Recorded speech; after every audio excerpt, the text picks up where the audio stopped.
all the dyno figures, all the maths and looking at numbers on a screen, none of that matters today. Hayabusa back at Western for another crack to see what the acceleration figures are and whether we can squeeze a little bit more top speed out with the limited space we've got. So the mods we've done, a few RNG kind of protection bits, aerodynamic seat hump, going to make a massive difference, and most importantly, the full Akropovich exhaust system and flash, the Woolwich flash on the ECU. So we went to Steve Jordan's, we used the Woolwich tuning software to open up the ECU, take all the restriction out of the bike and give it full power and tune it to suit the new exhaust. Visually, not a huge difference except for the exhaust, so hopefully to see a decent step in performance today. Fingers crossed. Right. All the tuning, all the effort, all the modifications, this is what it's for. To see if it actually makes I say a real world difference. Obviously, running down a runway, there's nothing normal about that, but does it make a perceptible difference?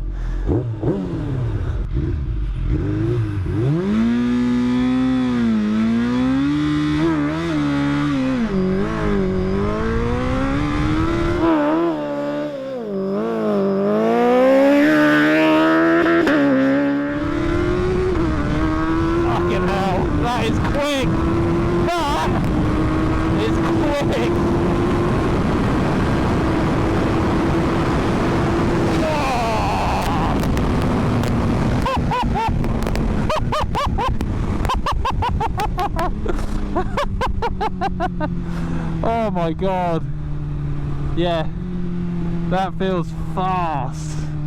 That pulls so much harder now, especially through the mid-range, but just even off the line it's got way more anger in those first few gears. The hit is amazing. Yes, Hayabusa, now you're angry.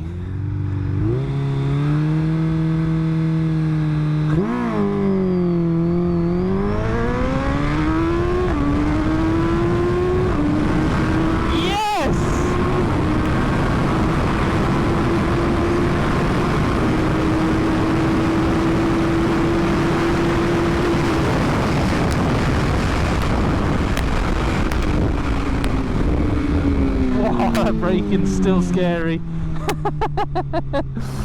Oh, wow.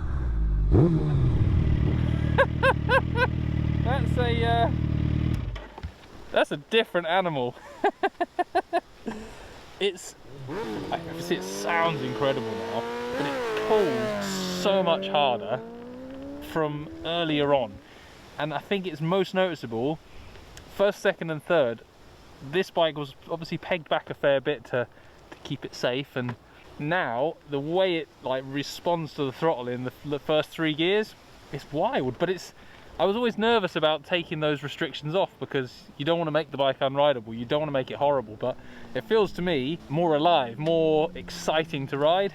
And in terms of the sport touring side of it, maybe that's not for everyone, but in terms of the Hayabusa putting a big smile on your face, it really does. It drives so hard and it's got so much more character to it, so much more excitement in those early gears, and then it just keeps hauling and hauling and hauling down the runway.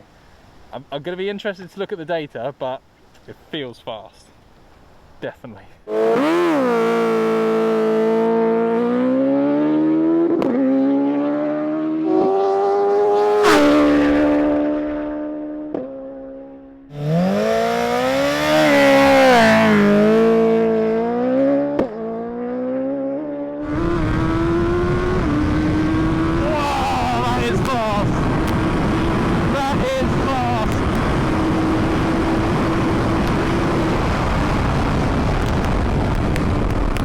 Different. That is a different bike. The throttle response is phenomenal. That first and second gear, that is so much more angry. Wow. Yes, Hayabusa, we have made you more awesome. Woo! Let's give it a go back.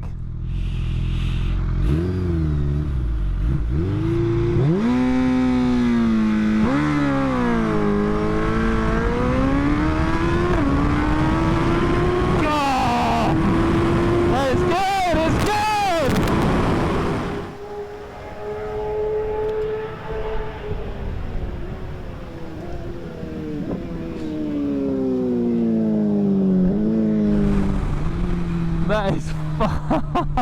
fast. That is fast. Wow. There's a horrible crosswind today, which coming back up here is tipping the bike like this, which at 40 mile an hour is horrible. At 140 mile an hour is really horrible. So it's a little bit nerve-wracking, but in fairness, despite how hard the side wind's hitting, it doesn't ever feel nervous. But yeah, I feel nervous, that's for sure. Let's see, we'll do some crunching of the numbers, see where we're at. That feels significantly quicker. We'll see.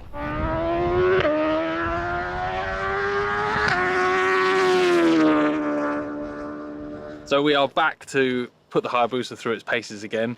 Last time we used a V-Box Sport. This time actually the guys from Race Logic and V-Box have come to help us out, so they're going to give us a little bit more insight, and they've got a few more slightly more sophisticated bits of software compared to what we used before, so I can go away and drill down into all the little details and see exactly where the Hayabusa is quickest. But for now we just want to grab the data off the bike and see how the tuned booster compares to the stock one.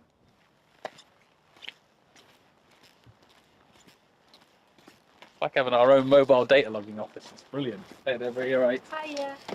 So you've got the data on there from our fastest runs today, yeah? Yes, that's correct. Cool. And this software we're looking at, what's it called? So this is V-Box Test Suite. This is our automated-based performance testing software, and it goes into quite a lot of detail. Yes, I could bore you to tears for this. When they've been trying to film today, me and Deborah have been in here pressing buttons and getting nerdy. It's awesome. But what we've done is we've pulled out the best runs from the day. So the 0 to 60 first of all, we did a 2.75. We did several 2.7 something runs today. We did 2.8, I think it was 2.87 on the stock bike. So it doesn't sound like a lot, but in that short amount of time, you know, this is a 3-second window we're talking about. To be a 1/10 of a second quicker, that's still pretty impressive. It's just one of those numbers that doesn't sound as exciting as it does. But the most exciting one for me is, so we set up a test here for our quarter-mile times. We did several really low 10-second quarter miles. The best the standard bike did was 10.1.